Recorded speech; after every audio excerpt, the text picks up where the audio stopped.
श्री स्वामी समर्थ. स्वागत आहे तुम्हा सर्वांचं कथासरिता या आपल्या यूट्यूब चॅनलमध्ये. स्वामींच्या श्री गुरुलीलामृत या ग्रंथाचे पारायण कसे करावे याची संपूर्ण माहिती आपण आजच्या या व्हिडिओमध्ये पाहणार आहोत. त्यासाठी आपल्या चॅनेलला लाईक आणि सबस्क्राईब करून ठेवा. स्वामींची महती सांगावी तेवढी कमीच आहे. स्वामी समर्थ महाराजांच्या संदर्भात अनेक ग्रंथसंपदा, स्तोत्र, श्लोक, मंत्र असून भाविक याचा लाभ घेत असतात. श्री गुरुलीलामृत, श्री स्वामीचरित्र सारामृत हे अतिशय प्रभावी ग्रंथ मानले गेले आहेत. याचे नित्यनेमाने पारायण केल्यास तात्काळ फळ मिळू शकते अशी अनेक भाविकांची श्रद्धा आहे आणि अनेकांचे तसे अनुभव देखील आहेत. भिवू नकोस, मी तुझ्या पाठीशी आहे आणि अशक्यही शक्य करतील स्वामी. या कालातीत शुभाशीर्वादावर विश्वास असणारे लाखो भाविक स्वामीचरणी लीन होत असतात. दत्तावतारी स्वामी समर्थ महाराज असंख्यांचे श्रद्धास्थान आहेत. स्वामींच्या या लीलांचे वर्णन ज्या ग्रंथात आहे तो म्हणजे श्री गुरुलीलामृत. श्री स्वामी समर्थ महाराजांच्या प्रकट दिनाचे, पुण्यतिथीचे अथवा गुरुलीलामृत ग्रंथाचे सप्ताह किंवा त्रिदिवसीय पद्धतीने पारायण करायचे असेल तर काय करावे ते आपण आता पाहूया. श्री गुरुलीलामृत पारायण शक्यतो सकाळी करावे. सकाळीच स्नानादी कार्य झाल्यावर नित्याची देवपूजा करून भोजनापूर्वी तुम्हाला पारायण करायचे आहे. याची एक ठरलेली वेळ निश्चित करावी आणि त्याच वेळेला हे पारायण रोज करावे. शुद्ध वस्त्र नेसावी, मस्तकी गंध लावावा, कुलदेवता, इष्टदेवता, गुरुदेव आणि श्री स्वामींचे स्मरण करा.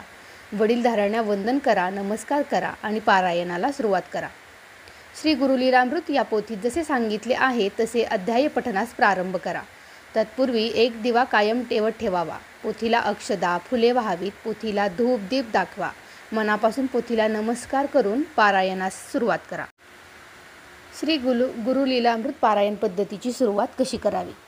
त्यासाठी तुम्हाला सर्वात प्रथम उजव्या तळहातावरती पळीभर पाणी घेऊन आपले नाव, तिथी, दिनांक आणि वार यांचा उल्लेख करून आपण कोणत्या इच्छापूर्ततेसाठी किंवा कोणत्या कारणास्तव हे पारायण करीत आहात स्वामींना ते सर्व सांगून त्याचा संकल्प करा.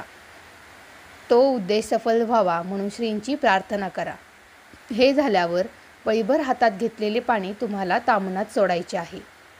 निर्माल्य आणि हे पाणी नंतर तुम्हाला तुळशीत टाकायचे आहे. ते इतरत्र कुठेही किंवा बेसिनमध्ये वगैरे कुठेही टाकायचे नाही. श्री गुरुलीलामृत पारायण करताना आता तुम्हाला तयारी कशी करायची आहे ते पाहूया. हे पारायण करत असताना तुम्हाला सर्वप्रथम चौरंगावर एक उत्तम, स्वच्छ आणि न वापरलेले असे वस्त्र ठेवायचे आहे. त्यावर तुम्हाला श्री स्वामींची तसबीर किंवा मूर्ती ठेवायची आहे.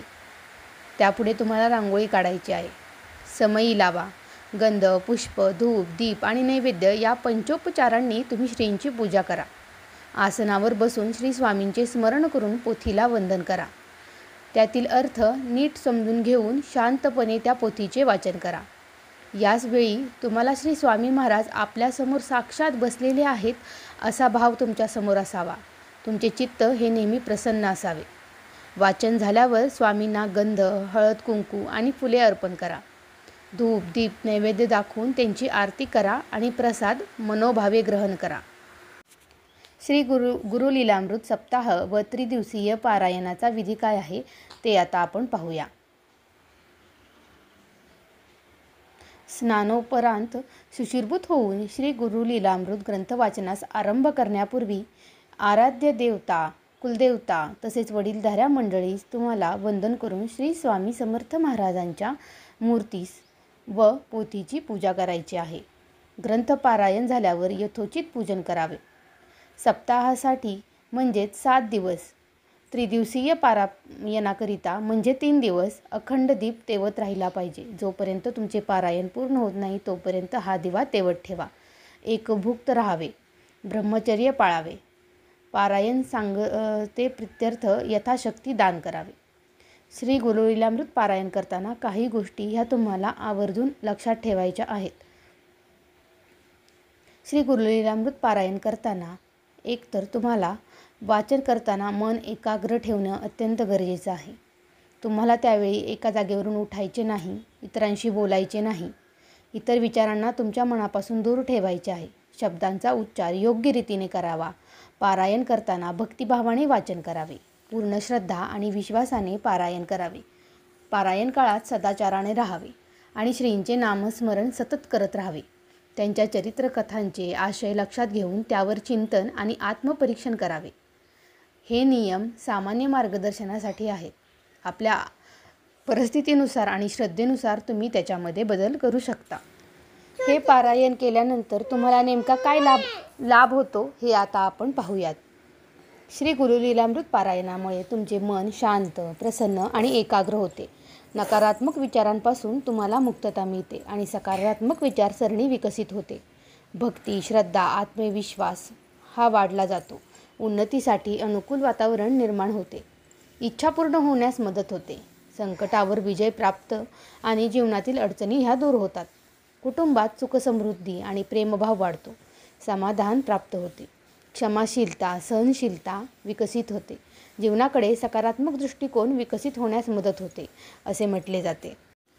तुम्हाला यामधील कोणती अडचण असेल तर श्री गुरु लीलामृत हे पारायण तुम्ही नक्की करा. व्हिडिओ आवडला असेल तर आपल्या चॅनेलला लाईक, सबस्क्राईब आणि शेअर करायला देखील विसरू नका. श्री स्वामी समर्थ. जय जय स्वामी समर्थ.